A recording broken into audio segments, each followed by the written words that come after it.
का मोदी 3.0 कौन से ऐसे स्टॉक्स हैं जहाँ पे हमें नजर बना के रखनी चाहिए?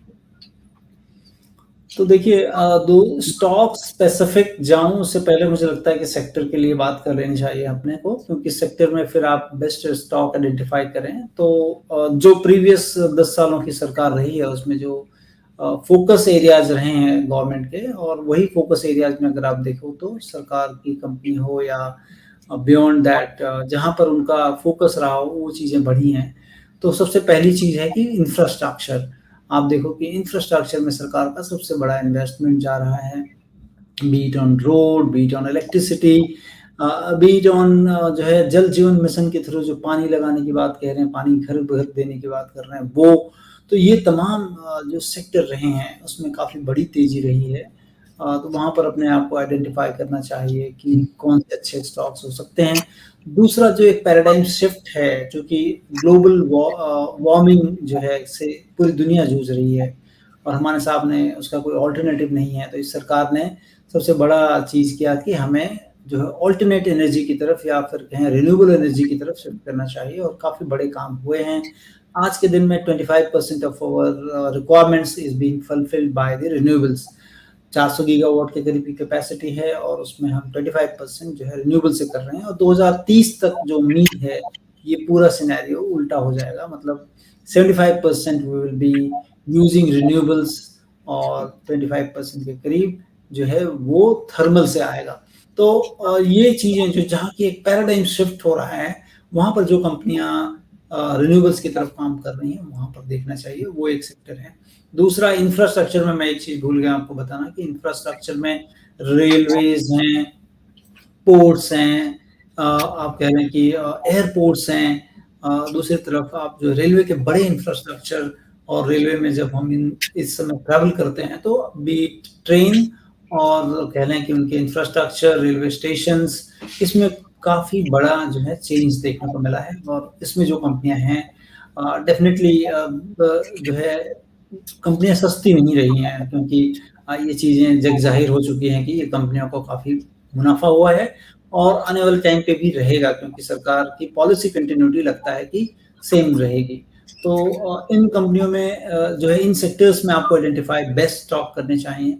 वैल्यूएशन डेफिनेटली ध्यान रखना चाहिए, और आज के दिन में कोई भी सस्ते वैल्यूएशन तो कंचन नहीं मिल रहे हैं जहां पर कि मैं कहूँ कि आप फ्रेश इन्वेस्टमेंट करें। तो आपने आइडेंटिफाई करो बढ़िया स्टॉक्स और थोड़े पैसे अभी लगाओ और करेक्शंस का वेट करें, और उस करेक्शंस में फिर अपने आप को करें। दूसरी जो सबसे बड़ी चीज रही है वो डिफेंस रही है, और डिफेंस में बहुत सारी कंपनियां भी प्राइवेट और दी पीएसयू ज्यादा रही हैं।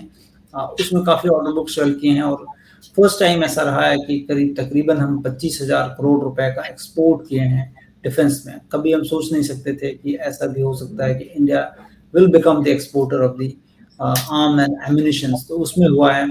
अभी मैंने राजनाथ सिंह का कहीं बयान सुना कि अब जो है 50,000 करोड़ रुपए एक्सपोर्ट करने की बात डिफेंस में कह रहे हैं। तो ये एक बड़ी चीज होगी, और हमारी कंपनियां जो भी इसमें हैं, हिंदुस्तान एरोनॉटिक्स, बीडीएल जैसी company, BEL Bharat electronics, BEML, ये तमाम कंपनियां हैं जो कि इससे काफी लाभान्वित होंगी। दूसरी तरफ अगर आप देखें कि जो भी शिप बिल्डिंग में हैं कंपनियां, मैजगांव डॉक बोल रहे हैं, जेआरएससी शिपिंग बोल रहे हैं, तो ये कोचिन शिपयार्ड हैं, ये तमाम कंपनियां हैं जो कि इससे लाभान्वित होंगी, क्योंकि ऑर्डर बुक स्वेल कर रहा है। और आत्मनिर्भर Bharat, I think this theme should continue, कि हम हमारे डिफेंस का जो भी होगा वो अपने खुद के इंडिजिनस कंपनियों से, मतलब जो भारतीय मूल की कंपनियां हैं उनसे ही हम जो है अपना प्रोक्योरमेंट करेंगे। तो ये ब्रॉडर थीम रही है। दूसरी जो एक बड़ी थीम है जिस पर और ध्यान रखना चाहिए वो है मैन्युफैक्चरिंग सेक्टर पर काफी बड़ा फोकस है, कि इंडिया को चाइना +1 की तरफ जब हम देखते हैं कि कौन सी कंट्री हो सकती है, तो I think India is the most relevant partners to the world to manufacture the things here and supply to the other countries.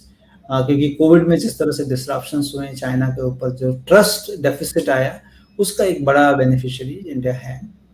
और उसमें काफी उद्यम हो रहे हैं, क्योंकि पीएलआई स्कीम की तरफ से सपोर्ट दिया जा रहा है उनको, और पीएलआई स्कीम में जो सपोर्ट मिल रहे हैं उसके कारण इंडस्ट्रीज में काफी बड़े केपेक्स चालू हुए हैं। तो वहां पर ध्यान रखना चाहिए।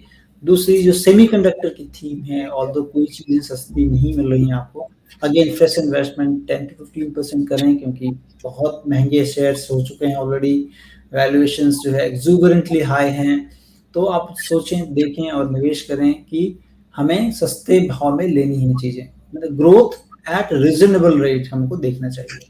तो ये तमाम चीज़ें हैं जहाँ पर कि आपको ध्यान रखना चाहिए, और जो कि पुरानी थीम थी, मुझे लगता है कि दैट विल कंटिन्यू। अपार्ट केवल एक चीज़ मैं जो कि काफ़ी कीनली ऑब्ज़र्व करूँगा, वो that is the government is going to do anything towards enhancement of rural income, तो वो देखनी होगी। जी, ठीक है। तो इकोनॉमी के लिए ऐसे कौन से सेक्टर्स हो सकते हैं जो मेजर ड्राइवर्स बन सकते हैं, वो जानकारी मिली है। सर,